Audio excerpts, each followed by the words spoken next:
HarperCollins presents The Twisted Wire by Derek Lambert, writing as Richard Falkirk.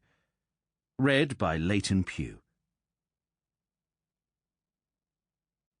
Prologue. 3 men listened to the President of the United States talking on the top security telephone wire from Washington to London. Robert Lindsay Bartlett, the American ambassador in London for whom the call was intended, he took it in his office in Grosvenor Square and understood every word the President said because they had discussed the crisis the previous day. Nikolai Malenkov, head of communications at the Russian embassy in Kensington, still smug from the congratulations from Moscow for succeeding in tapping the Washington-London line. He reported the President's remarks to his superiors in the KGB, who partially understood them. Tom Bartlett, geologist, who was totally confused by the President's observations because he had been expecting to hear the voice of his wife, Helen Bartlett, who worked in the American Embassy Library. Bartlett subsequently decided that the reasons for the crossed wire were twofold. 1, he was trying to call his wife at the embassy. 2, he had the same surname as the ambassador. But on further consideration of the British telephonic system, he decided that the wire could have become crossed just as easily without any coincidences of name and timing. At the time of the call, he did not speculate on the reasons for the interception. The male voice on the phone, young, respectful, and possibly sycophantic, said, "This is the White House, Mr. Ambassador Bartlett. I have the President for you." Tom Bartlett put down the ammonite which he used as a paperweight on his desk, stared at the receiver for a moment, then put it back to his ear.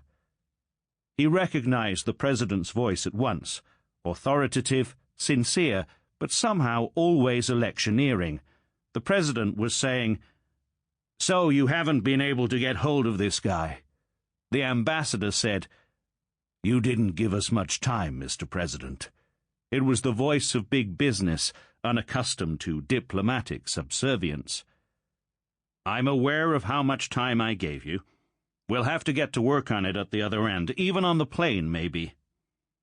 At this point, Tom Bartlett, who suffered from hay fever, was overcome by the pollen count rising in the study because he had forgotten to shut the French window facing the honeyed garden of the country house in Sussex. He sneezed many times, and when he picked up the receiver again, the President was just finishing with the ambassador. American prestige, said the President in his whistle-stop voice, was at stake. The ambassador did not heckle him, but his silence was resentful. There was a small click mocking the crash with which Bartlett imagined the President cracked down the phone, then a louder click, which sounded as if it emanated from the local exchange. Bartlett rubbed his itching eyes and pondered on the conversation he had overheard. It seemed vaguely as if, at one stage, they had been talking about the ambassador in the third person, but that was ridiculous. It was his hay fever capsules affecting him again. They stunned his senses, convinced colleagues that he was on hard drugs, and had no effect whatsoever on his early summer allergy. Outside, he heard rubber on gravel announce the arrival of the hire car to take him to London Airport. An old Bentley with sighing leather seats and inherited decorum. Much more his style, Bartlett decided ruefully, than the serpent-faced jets screaming for their passengers on the tarmac. The driver, who was aging decorously with the car, said, "Where to this time, Mr. Bartlett?" "Israel," Bartlett said, "the promised land." "Ah," said the driver, who had taken many passengers to the launching pad, but never been launched himself. "More trouble there today. Just heard it on the news. The Israelites made another raid into Egypt." He reproached an E-type Jaguar overtaking him on a bend with a genteel note from his hooter. "I shouldn't have thought it was a place for a gentleman like yourself to be going." "Is there any reason why I shouldn't be going to a place where there's a bit of action?" "No, sir, I didn't mean it like that." But Bartlett knew he did.